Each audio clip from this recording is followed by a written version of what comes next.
Барлықтарыңызға сәлем достар, каналыма қош келдіңіздер. Бүгін сіздерге ұнсыз дәмді пирогтың рецептін ұсынамын. Дайындалу жолы өте оңай, қолдағы бар ингредиенттерінен жасалады. Видеоны қарамас бұрын каналыма жазылып қойыңыздар. Сүзбенің пайыздылығы маңызды емес, менде 5% сүзбе, үстіне ұнтақ жармасын, яғни манны крупаны қосамын, қант саламын, ванилин, тұз саламын. Және де 3 жұмыртқаны жарып саламын.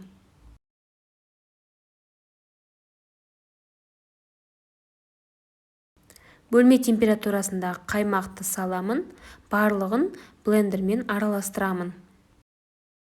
Негізінде 5 минут аралығында барлығы бірдей масса болғанша араластыру керек, бірақ мен творогтың, яғни сүзбенің көрініп тұрғанын қалап 3 минут аралығында ғана араластырдым.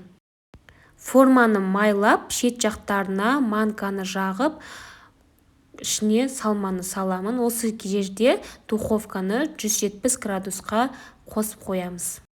Пешті алдын ала 170-180 градусқа қыздырып қоямыз. Өз пештеріңізге қарай қадағалаңыздар.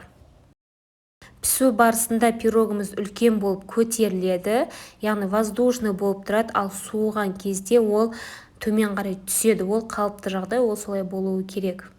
Көріп тұрғандарыңыздай барлық ингредиенттерді салып, блендермен өткізіп, духовкаға жарты сағатқа 40 минутқа жібердім. Осылайша сіздер де дайындап көрсеңіздер болады.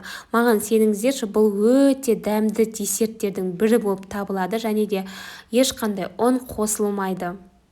Осымен біздің пирогымыз дайын болды. Сіздер де дайындап көріңіздер. Егер де менің видео рецептім ұнаған болса, лайк басып, комментарий жазып, каналыма жазылып қойыңыздар.